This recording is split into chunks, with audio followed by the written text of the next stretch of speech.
September 1942. The Kokoda track, New Guinea. Rain poured down in sheets so thick that Australian Private Jack Thompson could barely see the man in front of him. The jungle was alive with sounds, strange birds screaming, insects buzzing, and somewhere in the darkness ahead, Japanese soldiers moving through the undergrowth.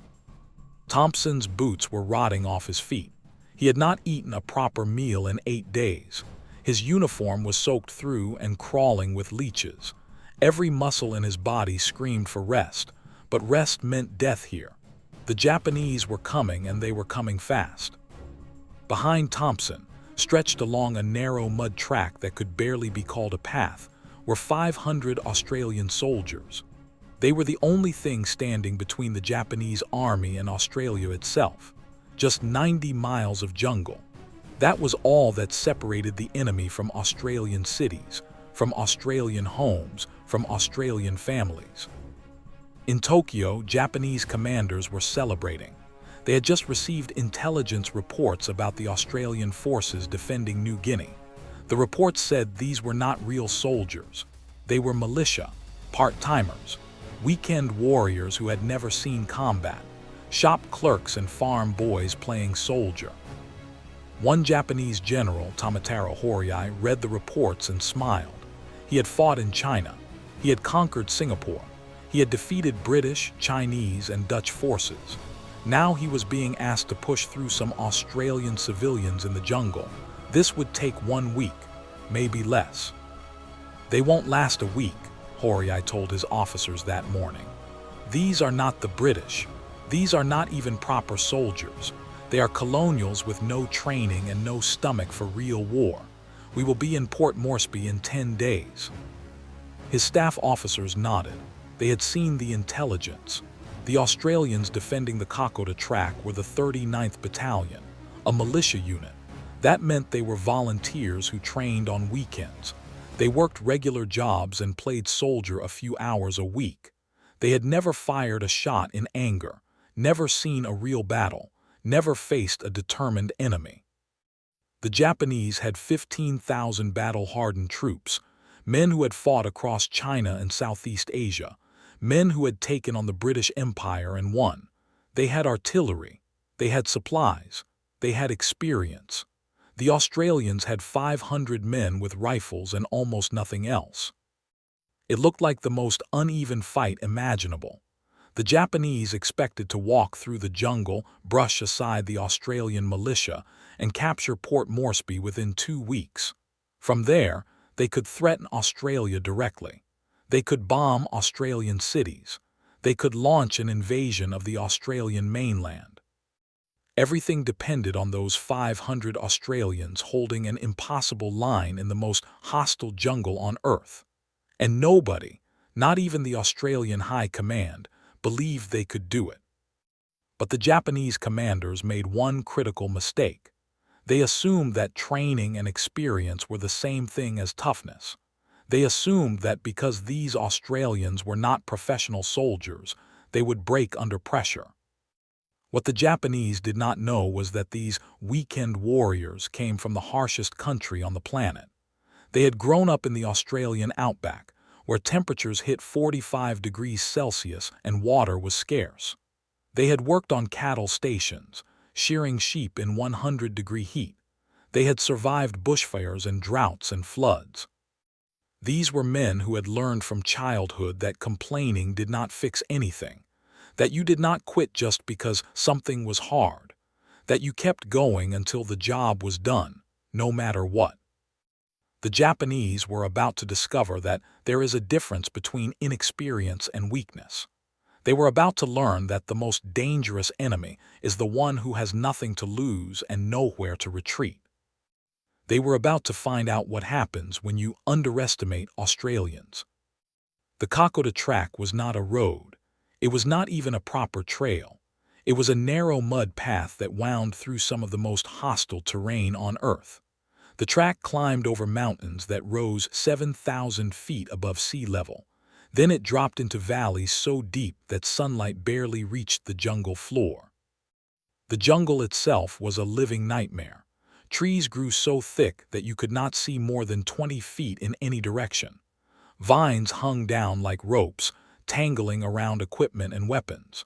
The ground was covered in thick mud that sucked at boots with every step. Rain fell constantly, not the light rain of temperate climates. This was tropical rain that came down like a river from the sky. It turned the track into a flowing stream of mud. It made every surface slippery. It soaked through clothes until everything was permanently wet. The temperature was unbearable. Even in the rain, it was hot, humid. The air felt thick enough to chew. Men sweated through their uniforms within minutes of starting to move. But at night on the mountain ridges, the temperature dropped. Men shivered in their wet clothes, unable to get warm, unable to get dry. Leeches were everywhere. They dropped from trees onto exposed skin. They crawled through the mud and up pant legs. Men would stop to check themselves and find dozens of the creatures attached to their bodies, swollen with blood.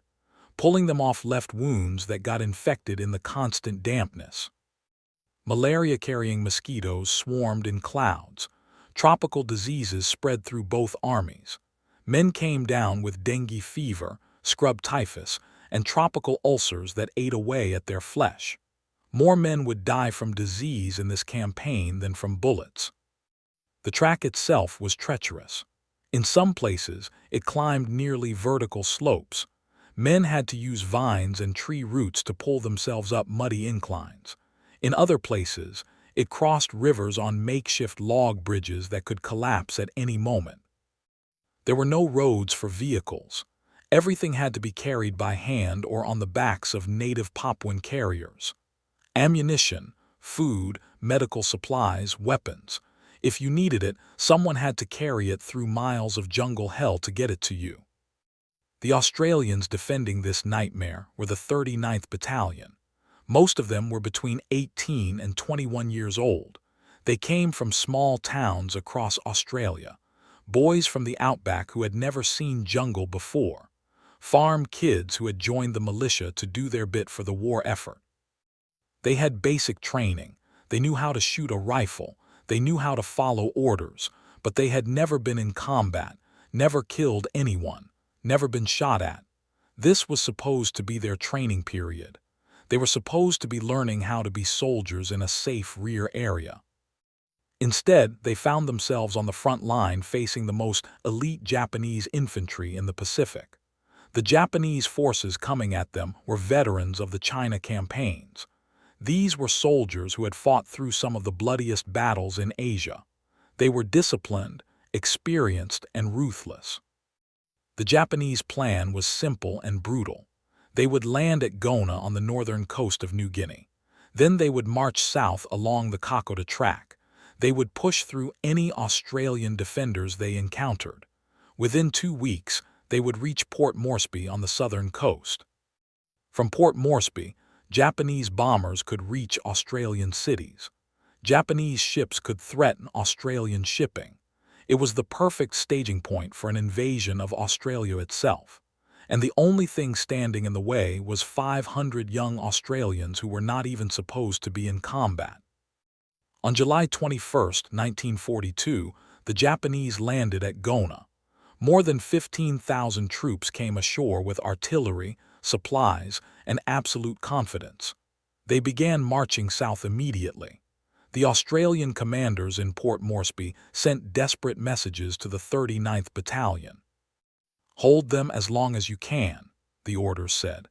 "Every day you delay them is one more day for reinforcements to arrive." The young Australians understood what that meant.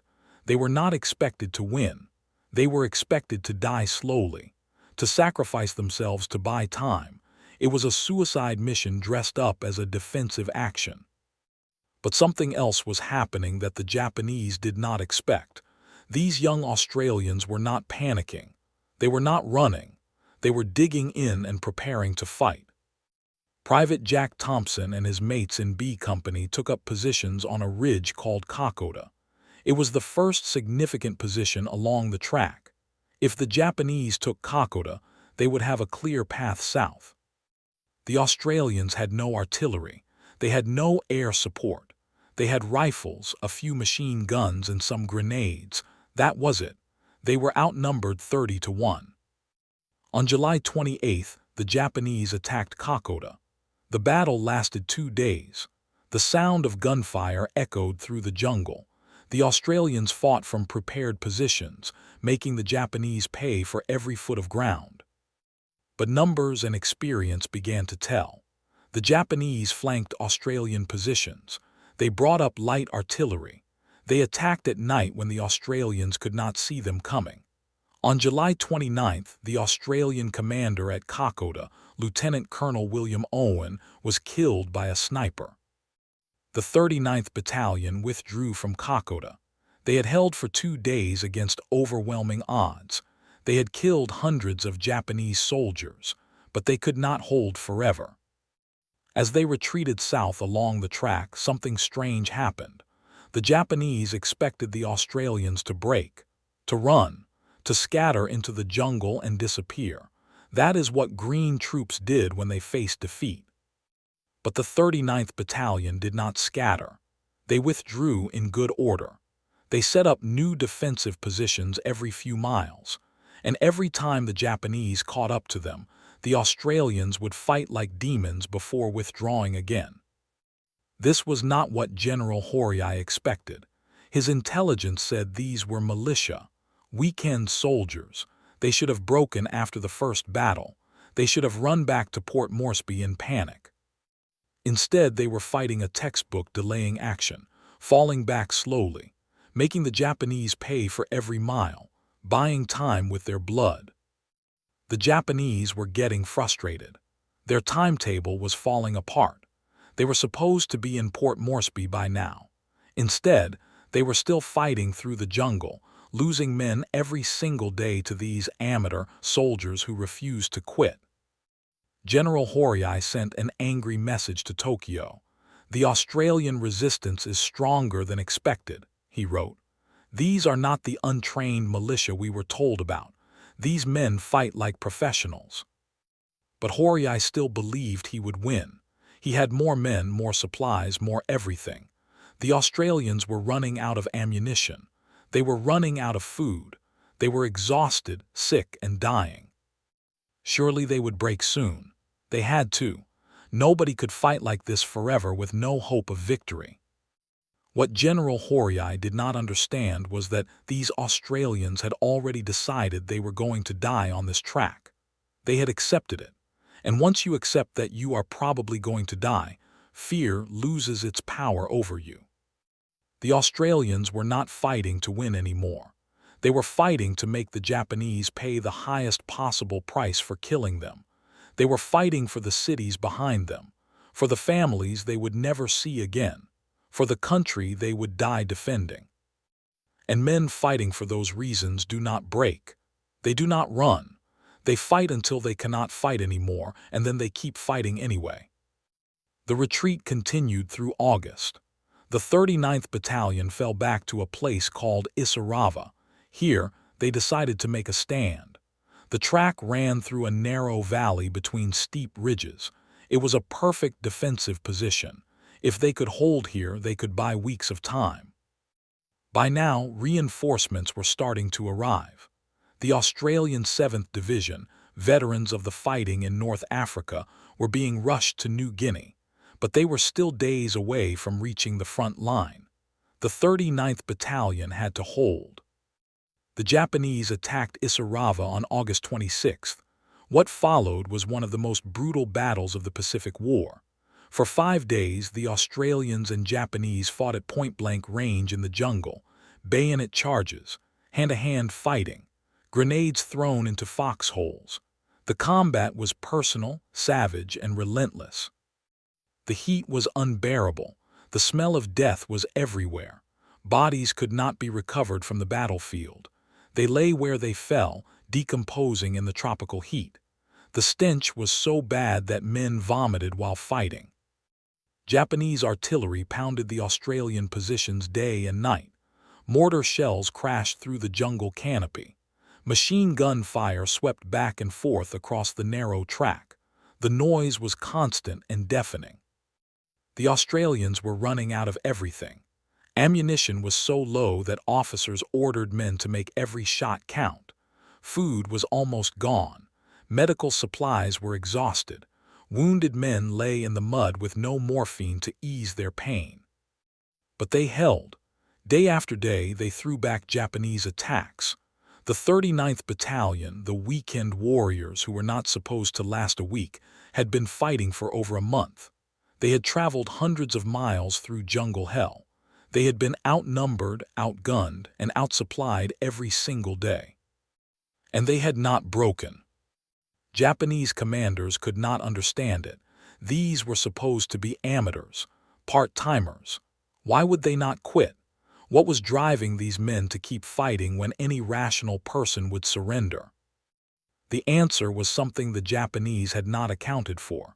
These Australians had grown up in a country that taught them a simple lesson from childhood. You finish what you start. You do not quit because something is hard. You do your job even if it kills you. The shopkeepers and farm boys had become something more than soldiers. They had become legends, and they were about to teach the Japanese army the most painful lesson of the Pacific War. By the end of August, the first elements of the Australian 7th Division reached Isarava. These were professional soldiers, men who had fought Rommel in North Africa. They were trained, experienced, and well-equipped compared to the battered militia of the 39th. The veterans of the 7th Division expected to relieve a broken unit. They expected to find demoralized survivors who had been beaten by superior Japanese forces. That is what usually happened when green troops faced combat veterans. What they found instead shocked them. The men of the 39th Battalion were exhausted, yes. They were sick, starving, and down to less than half their original strength, but they were not broken. They were still fighting, still holding their positions, still making the Japanese pay for every inch of ground. A sergeant from the 7th Division later wrote in his diary, "These boys from the 39th are something else. They look like scarecrows. Half of them can barely walk, but they fight like they are 10 feet tall and bulletproof. I have never seen anything like it." The veterans took over the frontline positions.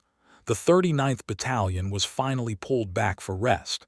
They had been in continuous combat for more than a month. Of the 500 men who started the campaign, fewer than 200 were still able to fight. The rest were dead, wounded, or so sick they could barely stand.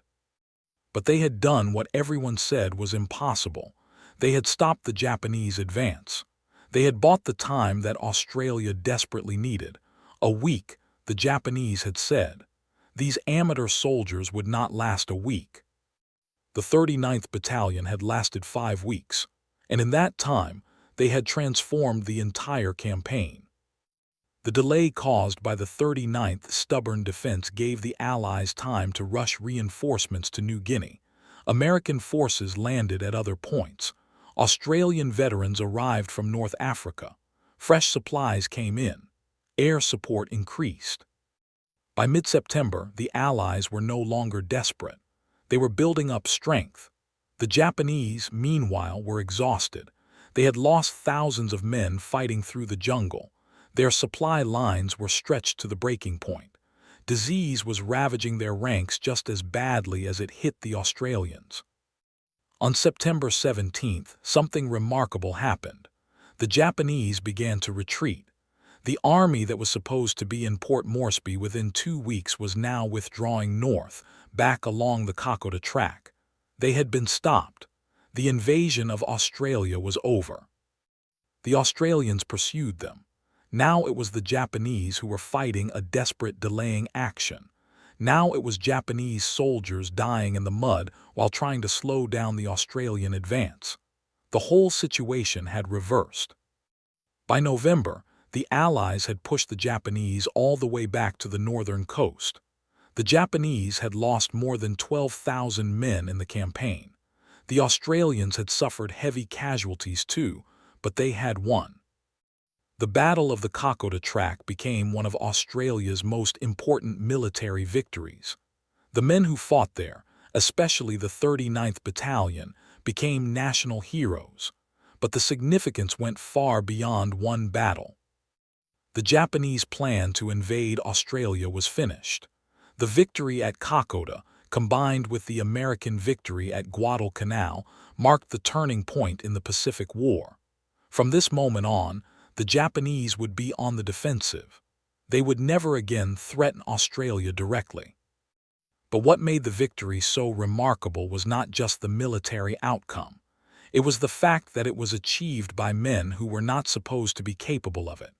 The weekend warriors, who were given a week to live, had stopped the best army in Asia. The Japanese commanders who had laughed at the Australian militia learned a terrible lesson.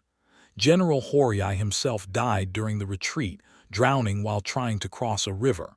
Before his death, he reportedly told his staff, "We underestimated them. We thought they would be like the British at Singapore. They were nothing like that." The contrast between expectations and reality was stark. On paper, the Japanese should have won easily. They had more men, more experience, better supplies, and a proven track record of victories. The Australians were outnumbered, inexperienced, and undersupplied. But paper does not fight wars. People do. And the Japanese had failed to account for the human element. They had not considered what kind of men these Australians were, where they came from, what they had been through growing up in the harshest country on earth. The story of the 39th Battalion spread through the Australian military. It became legendary. When new recruits arrived at training camps, instructors told them about Kokoda, about the militia boys who refused to break, about holding impossible positions against impossible odds. The story changed Australian military culture. Before Kokoda, there was a sense that Australians were junior partners in the British Empire. Good soldiers, maybe, but not in the same league as professional British units. Kokoda changed that perception completely.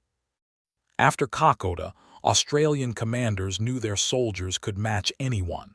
The men knew it too. There was a new confidence in the Australian forces, a belief that they could take on any enemy and win. This confidence carried through the rest of the Pacific War. Australian forces fought in brutal campaigns across New Guinea, Borneo, and other Pacific islands.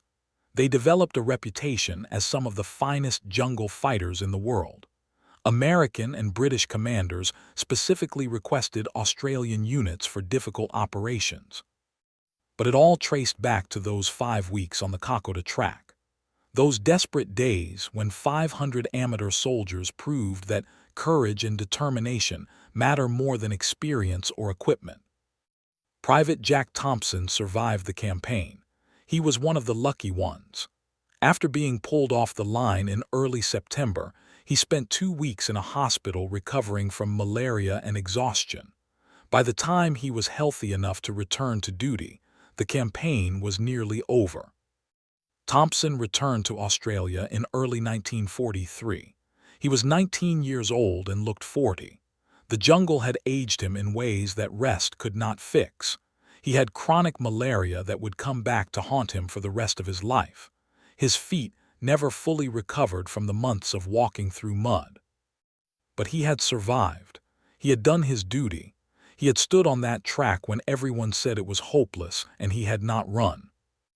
After the war, Thompson went back to his small town in rural Australia. He got married, had kids, worked at the local hardware store. He rarely talked about Kokoda. Most veterans did not. The memories were too painful. The things they had seen, the friends they had lost, the suffering they had endured.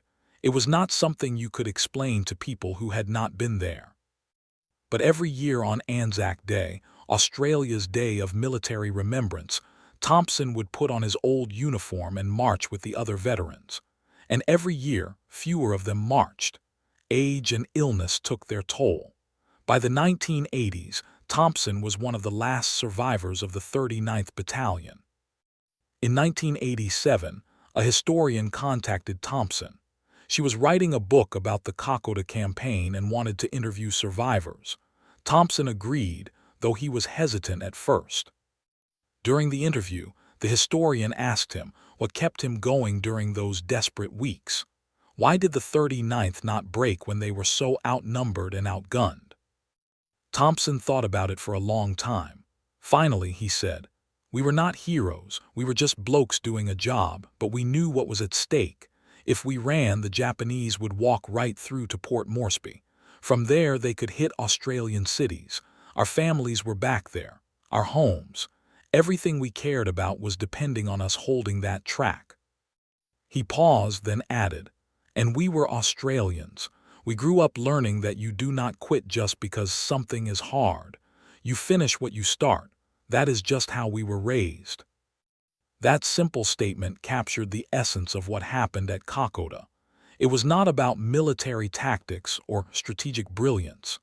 It was about a group of young men who refused to quit because quitting was not in their nature. Thompson died in 1995 at the age of 72. He was buried with full military honors. Representatives from the Australian Army carried his coffin. A bugler played the last post. The Australian flag was folded and presented to his family. At the funeral, the presiding officer said something that resonated with everyone present. "Jack Thompson and the men of the 39th Battalion saved Australia, not with brilliant tactics or superior weapons. They saved it by simply refusing to give up. They showed the world what Australians are made of."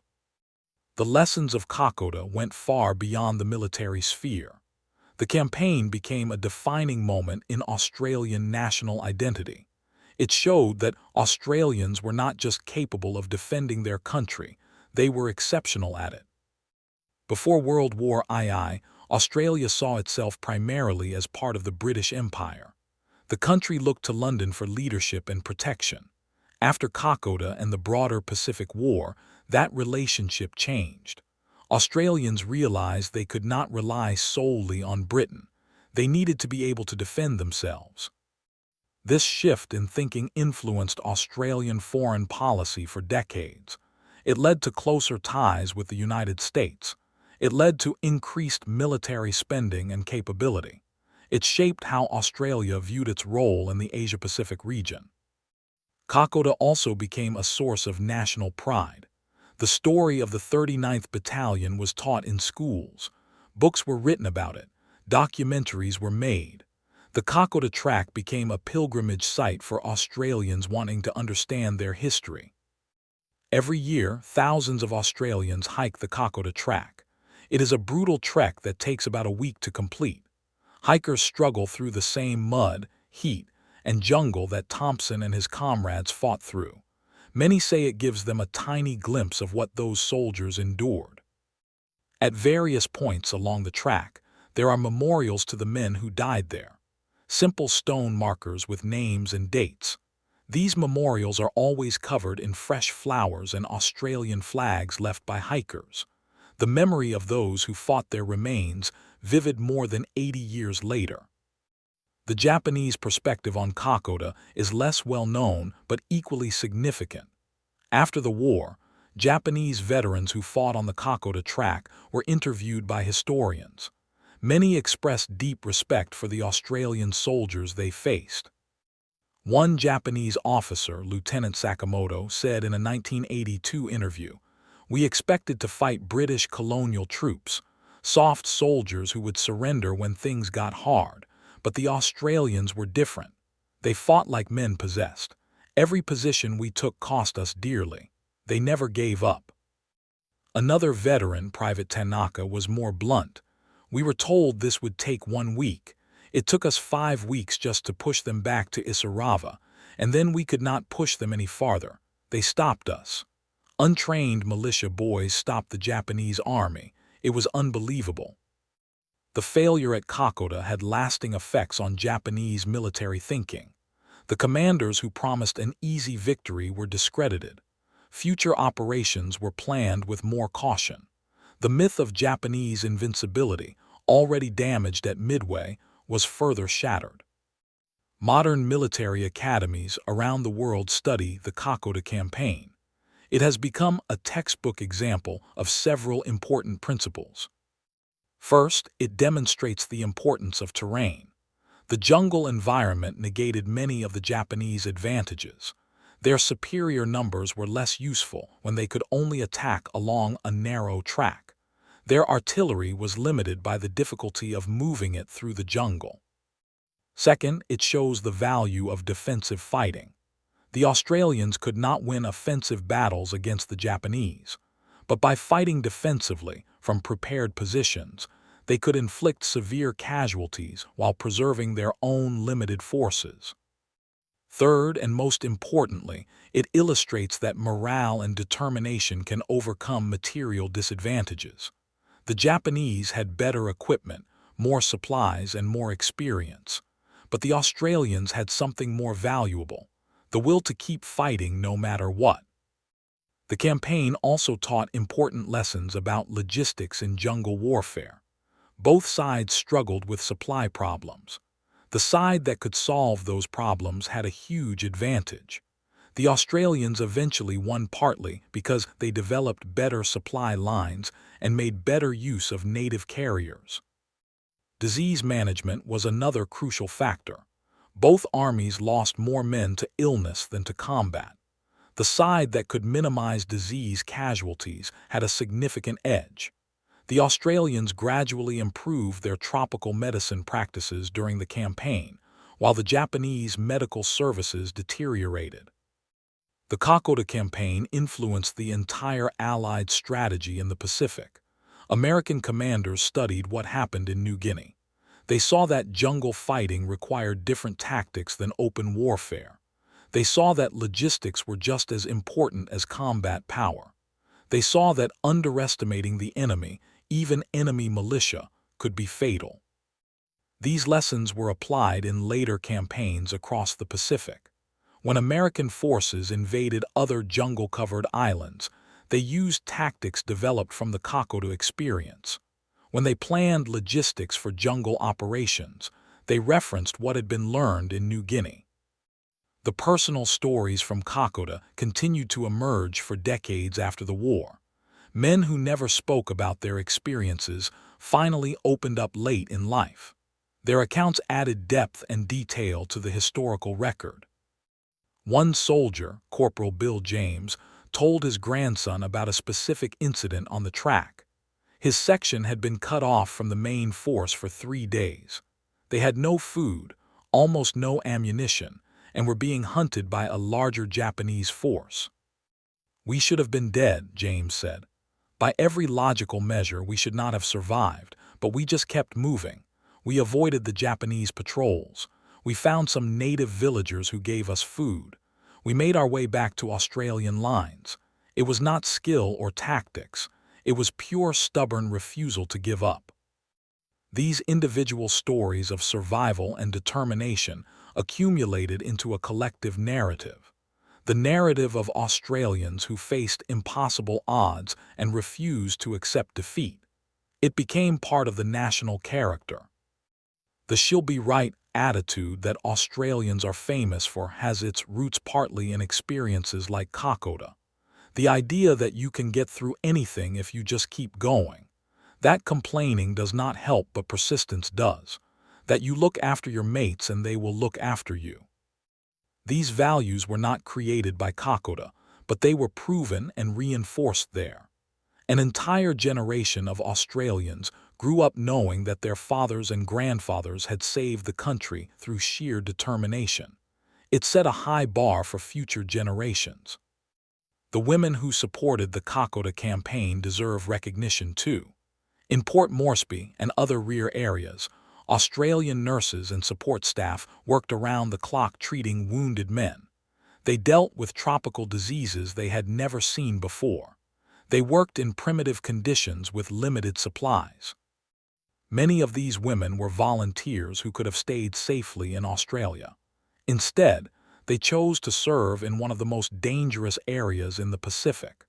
Their contribution was essential to keeping soldiers alive and getting them back to the fight. Native Papuans played a crucial role that is often overlooked. Known as "fuzzy wuzzy angels" by the Australians, these carriers transported supplies up the track and carried wounded soldiers back down. They worked for little pay in dangerous conditions. Many were killed or wounded by Japanese attacks. Without the Papuan carriers, the Australian defense would have collapsed. It was physically impossible for Australian soldiers to carry enough supplies to sustain themselves while also fighting. The Papuans made the defense possible. After the war, Australia formally recognized their contribution with medals and honors. The relationship between the Australians and the Papuans during the campaign was remarkable. Despite language barriers and cultural differences, they developed deep mutual respect. The Papuans admired the Australians for their determination. The Australians admired the Papuans for their strength and courage. This relationship influenced Australian attitudes toward Papua New Guinea for decades.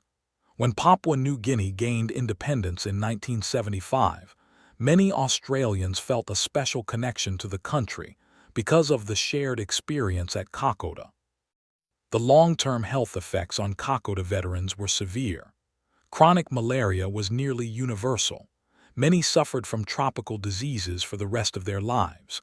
The physical toll of weeks in the jungle, carrying heavy loads, sleeping in the mud, and fighting while sick left permanent damage. Mental health issues were also common, though they were not well understood at the time.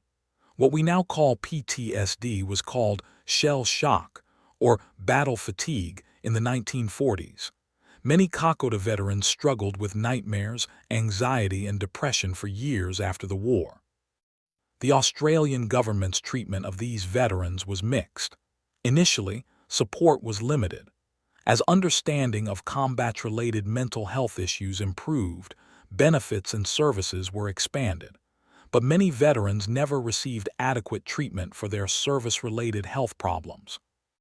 Despite these challenges, most Kokoda veterans were proud of what they had accomplished. They rarely spoke about it, but they carried that pride with them. They knew they had done something important, something that mattered. The final major survivor of the 39th Battalion, a man named Charlie McCallum, died in 2008 at the age of 91. His passing marked the end of an era. The men who actually fought at Kokoda were all gone. From that point on, the story would be preserved only through their written accounts, interviews, and the memories passed down to their families. At McCallum's funeral, the Australian Minister of Defence gave a speech that summed up the significance of Kokoda. The men of the 39th Battalion were given an impossible task. They were sent to hold back an overwhelming enemy force with inadequate weapons and no support. Every expert said they would fail. Every reasonable analysis predicted disaster. But they did not fail. They held, they fought. They refused to accept defeat. And in doing so, they changed the course of the war. They saved Australia. We will never see their like again, but we will never forget them either. The story of Kokoda reminds us of several timeless truths. First, that underestimating your opponent based on their apparent inexperience or status is a potentially fatal mistake. The Japanese made that mistake and paid dearly for it. Second, that determination and willpower can overcome material disadvantages. The 39th Battalion had inferior numbers, weapons, and supplies, but they had superior motivation and refused to quit. Third, that the human spirit is capable of extraordinary things when pushed to its limits. Those young Australians endured conditions that seem unbearable. They fought when exhausted, starving, and sick. They kept going when every rational reason said to give up. Finally, Kokoda teaches us that sometimes the most important battles are fought by the most unlikely heroes. Not by elite units or famous generals, but by ordinary people who find themselves in extraordinary circumstances and rise to meet them.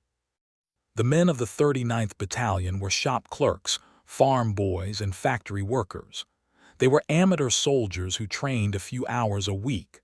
On paper, they should have been the weakest link in Australia's defense.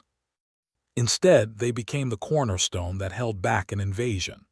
They became the example that inspired a nation. They became proof that courage, determination, and refusal to accept defeat can triumph over overwhelming odds. When General Horii said, "They won't last a week," he was making a prediction based on logic, experience, and available intelligence. Everything he knew about warfare told him those Australian militia would break quickly. What he did not account for was the factor that cannot be measured or predicted: the human element, the will to fight, the refusal to give up, the determination that comes from defending your home. The Japanese learned that lesson the hard way on the Kokoda track, and the world learned what Australians are capable of when their backs are against the wall. The legacy of Kokoda lives on in modern Australia. When Australians face difficult challenges, whether in military operations, natural disasters, or other crises, people reference the spirit of Kokoda. The idea of refusing to give up when things get hard, of doing your duty no matter the cost, of looking after your mates. The phrase Kokoda spirit has entered the Australian lexicon. It is used to describe determination, resilience, and refusal to accept defeat. Sports teams invoke it before big games. Politicians reference it in speeches. It has become shorthand for a particularly Australian approach to adversity. This cultural impact is perhaps the most lasting legacy of those 5 terrible weeks in 1942. The men of the 39th Battalion did more than just stop a Japanese invasion. They defined what it means to be Australian in a way that resonates more than 80 years later. Every year on Anzac Day, when Australians gather to remember those who served, the story of Kokoda is told again. To new generations who never knew those men, to children who cannot imagine what they endured, to a nation that will never forget the debt it owes to 500 amateur soldiers who refused to quit. The memorial at Isarava, where the fiercest fighting took place, bears an inscription. It reads, "Courage, endurance, mateship, sacrifice." 4 words that capture what happened on the Kokoda track. Courage to face overwhelming odds without breaking. Endurance to keep fighting when every part of your body screamed to stop. Mateship to look after your fellow soldiers even when you could barely help yourself. Sacrifice to give everything, including your life, for something greater than yourself. These 4 values were demonstrated by the men of the 39th Battalion every single day they fought on that track. They were not superhuman. They were not specially trained. They were just ordinary Australians who, when tested, proved to be extraordinary. General Horii said they would not last a week. He was wrong. They lasted 5 weeks, and their legacy has lasted more than 80 years. They proved that the toughest soldiers are not always the most experienced. Sometimes they are the ones with the most to lose. Sometimes they are the ones everyone underestimates. Sometimes they are just ordinary people who refuse to accept defeat. The Japanese expected an easy victory over colonial militia.